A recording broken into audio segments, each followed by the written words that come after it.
Hi, Dave Cook here from VG247 with another ZombiU video.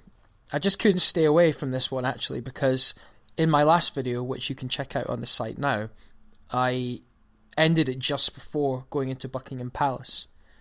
Now, this is the third main area that you go into in the game. And I thought, I really have to show everyone this because it's very similar to the mansion from Resident Evil. It's got old decor, like really creepy corridors with big pillars and sliding bookcase doorways and hidden little bits here and there. It does smack of Resident Evil. It's very, very similar in tone. And it has a big whopping science facility below it, full of creepy experiments and such. So yeah, it's very similar. I won't give any sort of big spoilers away here. There's a few things I'll have to mention, of course, so just as a warning, if you want to stay completely pure and fresh when you play it, just stop watching now, just in case. But it's relatively spoiler free, this video. So what happens once you go into Buckingham Palace? I mean, the reason you're going in there is because you've learned that there could be a cure to the zombie infection. You're not quite sure who can give you the cure, what you have to do, so you sort of go in blind. Like most things in this game, you're always just following objective markers, but you never quite know what's going on. I suspect there'll be a few plot twists later on, although I haven't actually finished the game myself, but I'm getting there. So, yes, Buckingham Palace. It's also introduces you to a new zombie type, which kind of spits this like acid at you. It really, really drains your health if you get hit by it. I mean, in a big way. So it's kind of cheap in that you don't, the first time it attacks you, you don't really know what its attack pattern is. And I said in my last video that, this is, to me, the zombie equivalent of Dark Souls. And there's a lot of trial and error, and you need a lot of discipline. For example, you have to scan everything. You have to really make sure you do that, or else you could be snuck up on by behind. I'd also recommend beheading any zombies lying on the ground. They may not be dead after all. You can never be too sure. But these spitting zombies, I got really nailed by these guys when I first saw them. And it wasn't really communicated what they were going to do that well. In Dark Souls, attack patterns from enemies are always a mystery, but you're always given enough information to sort of know something's going to happen. And that was one of the criticisms of ZombiU, is that while I agree that everything shouldn't be spelled out, it makes the game tougher. There's a lot of work that I think Ubisoft needs to do in terms of risk-reward and visual signposting to really make it feel fair, because I got a few cheap deaths in Buckingham Palace, I have to say. But anyway, the spitting zombies, yes, are annoying, but this is where you also find the crossbow. Now, before you find the crossbow, your only silent weapon is the cricket bat. And it's slow and very, very weak. It takes a lot of hits to kill a zombie with it. But it doesn't make a noise. So, as long as you can sort of draw one zombie away from the pack to a bit where his buddies won't notice, you can take him down without, the whole horde coming on you. And sort of descending on your position and sort of ripping you to shreds really quickly. Crossbow, on the other hand, you can use as a scoped weapon. Now, you can hold the Wii U gamepad up to the screen and use the scope that way, which I think a lot of people were quite sceptical about. I think it works perfectly fine.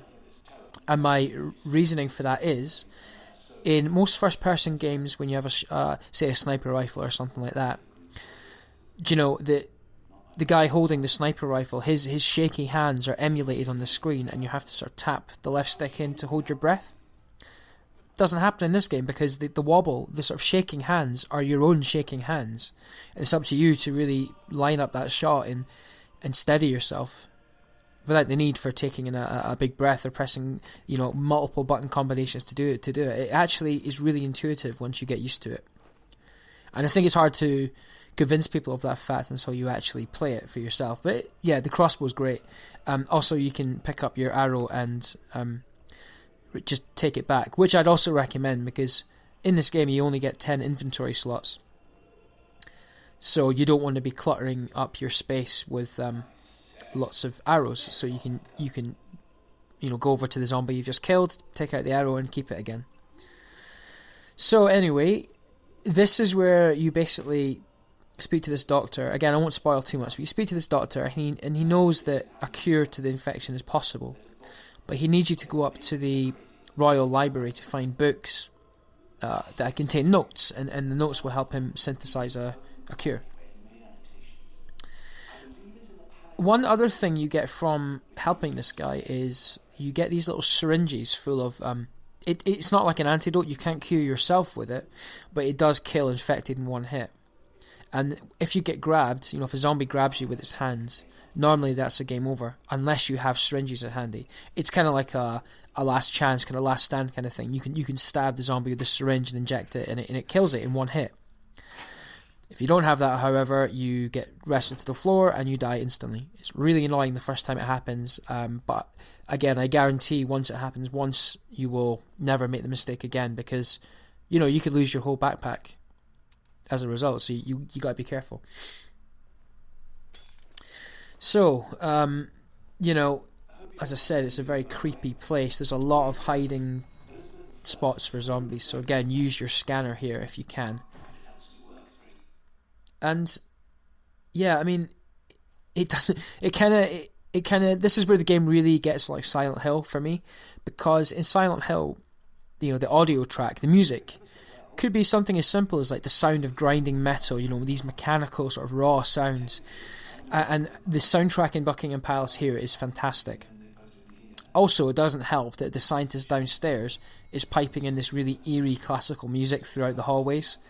I think that's a really neat, like really cool horror sort of like thing they've done there. It really keeps you on edge at all times. See that blue little thing there? That's basically me highlighting a container that's got loot in it. Now, sometimes you can't see containers in the dark, so using the scanner and tagging things in that manner is to be advised, certainly. Okay, the main foyer to Buckingham Palace was through that door behind me, and there's a lot of zombies in there. It gets really difficult. And there's actually one room later on I found food to be really, really annoying, actually. It's basically this big room that's under construction. There's lots of construction scaffolds there. And basically it's like a little platforming puzzle. You have to try and find your way around the platforms to get over the fire. What I didn't realise, and again what Ubisoft really didn't communicate that well, is that zombies can actually pull you off ladders. You can't fall very far in this game before you take damage. If you fall off a tiny little ledge, you get hurt pretty bad. So, I thought I was being smart. I sort of like teased the sort of zombie over from the pack to try and take it down on its own, to sort of isolate it by getting its attention, running up the ladder, then shooting it with the crossbow from the top. I did that. I got the zombie's attention. It ran after me. I started climbing up the steps, and I was really high up this ladder. There was no way the zombie could have grabbed me, but it still did. I think it's a little bit kind of glitchy, that.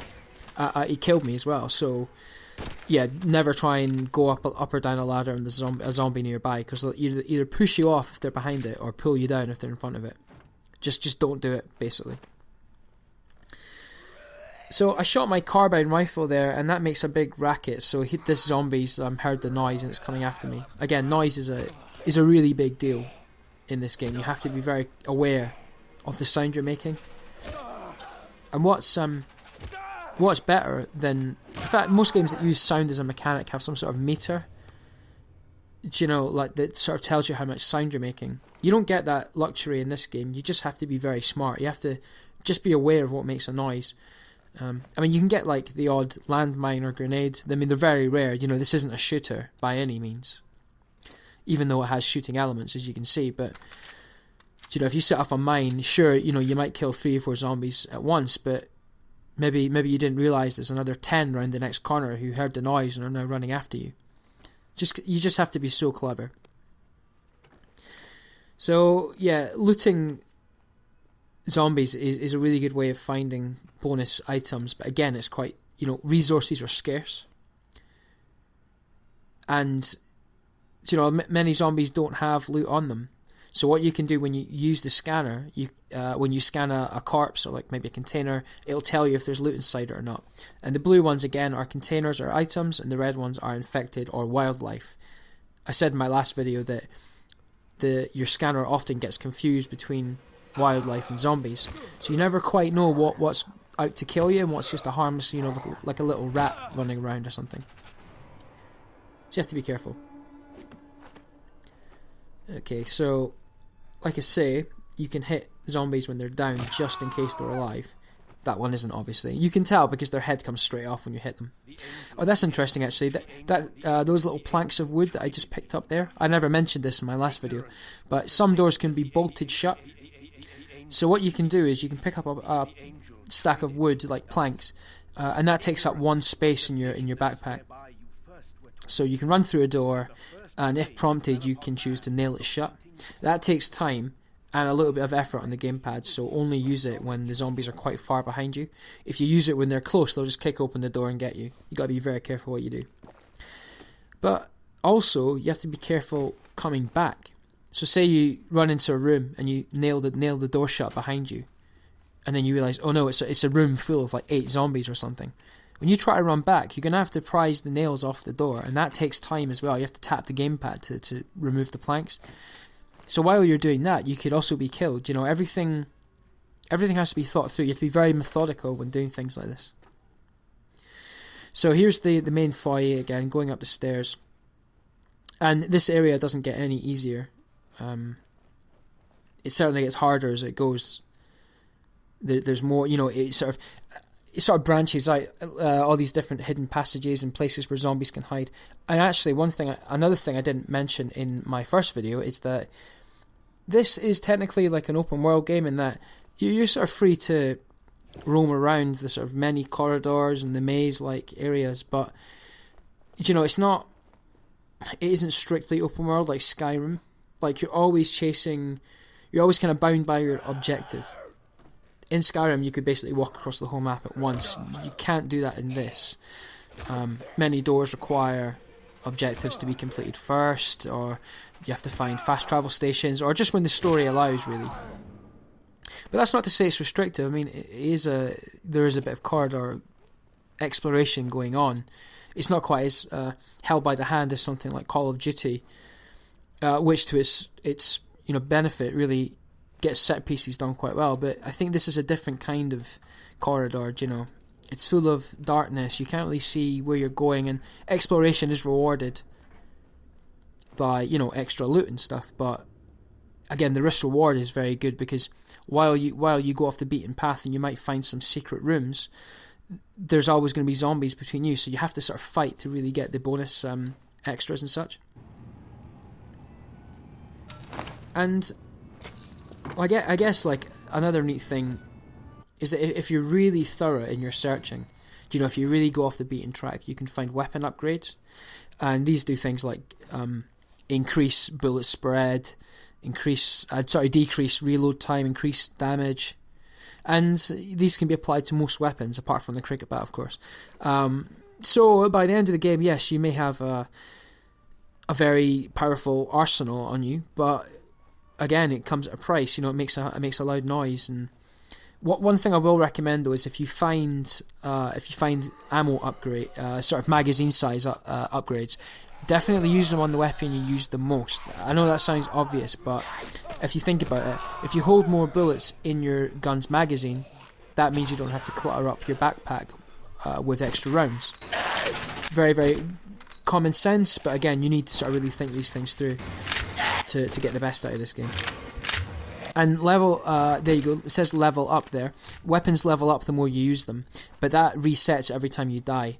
So, you really have to sort of, there's so many incentives towards keeping your survivor alive. And what that does, I'm not 100% sure, and trust me, I have sort of tried to look into this, but I believe it just increases some stats, things like reload speed and such, naturally, rather than having to upgrade the weapon.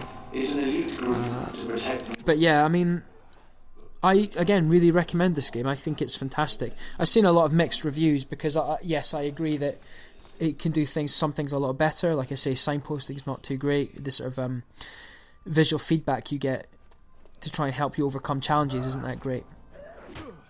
And yeah, but if you want a proper survival game, again, I wholeheartedly back this game up. as restrictive as the sort of melee combat and some other issues may be, but you know, not a lot of console horror games do it this well.